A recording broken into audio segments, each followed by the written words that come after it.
Hello friends, most welcome to my YouTube channels.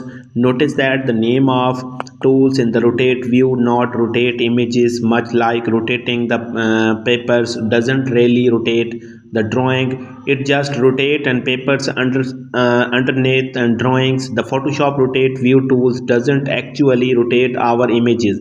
Instead, it is rotate the canvas that images setting on its other words rotate and view of the images but not the image itself.